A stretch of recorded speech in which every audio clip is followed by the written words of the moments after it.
Good day mga bossing. So meron po tayong client. Ito from Batangas. Bali paint po niya itong kanyang project na Wrangler. Ito po yung Wrangler type na yung pinaka-concept na po dito is top-down concept.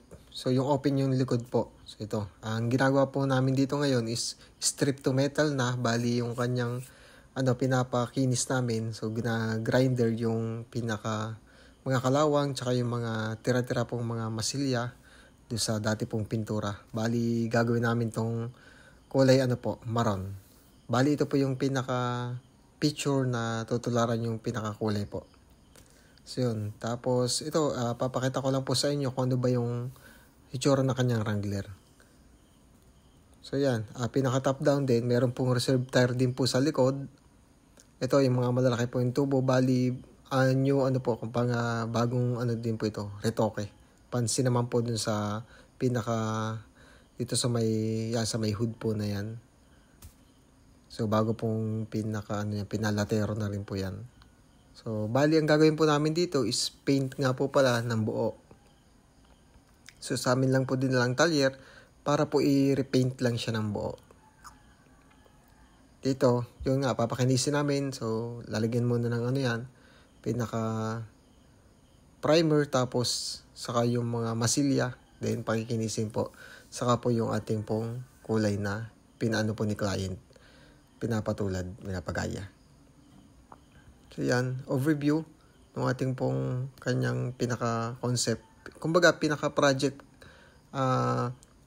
Wrangler po niya po ito. So sa atin po dinala kasi nakikita yung mga vlog natin. So yun, nagkameron siya ng idea kung saan pagagawa yung kanyang Wrangler na project car na ito. So yan, alam ko isusu po ang ilalim nito. O naman. Basta ito po ay diesel po na 4x2. Yan. So si client po natin is from Batangas po. So yan po yung aming pong ginagawa ngayon. At ito po yung ating pong isang Toyota Big Body na in-strip to metal din po. So yan, tinanggal na po lahat ng kumbaga pinalitaw po yung kanyang lata. At ito po ay gagawin na rin po ng primer. Tsaka yung mga masilya po para mas kuminis pa. So yan po yung ating strip to metal. Ito naman po, dun po sa gusto po na repaint po sa amin, just PM lang po dito sa aming pong page. Dito po sa ating Steven Rain Auto Garage. Mag-PM lang po kayo. At ito naman po ay ating pong pag-usapan natin po yung presyo at kung ano po yung inyong ipapagawa. Ito po yung sa ating Montero na inaayos po kasi medyo na may compete po yung likod. And ito naman po yung ating isa pong L300 na inaayos din po yung pinakaunahan sa left side.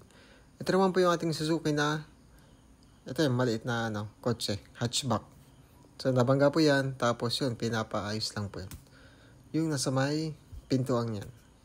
So, available po ating latero at saka po yung pintor.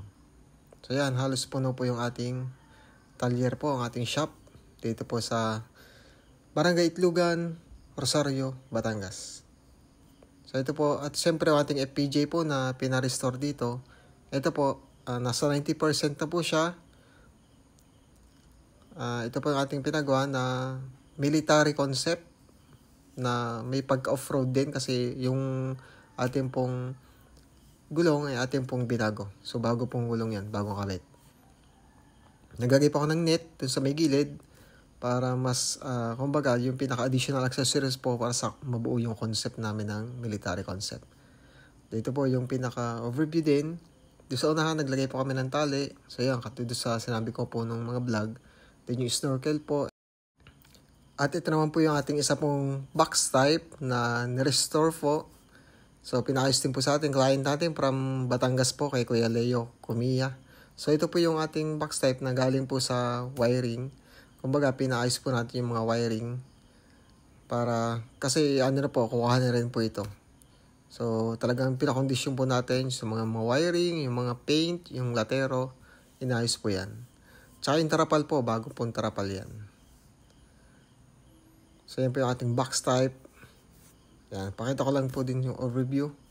So yan, bago po yung kanyang ito, upuan, bago po yan. Tapos yung sa may flooring, so Ansal paint na white. Then yung sa may manabelang red. Tapos ito pong sa may unahan, yung ating pong LED na headlight. Then yung mga paint na pong, bagong paint po lahat yung under chassis niyan. Tapos yan, bumping po, yung makikintab na yan. Tsaka po itong ating pong pinaka-mags. So, binapping po yung sa may gilid. At iyan po ay ating pong nirepaint din ng color black. Sa mga interesado po, just PM po. Let's go!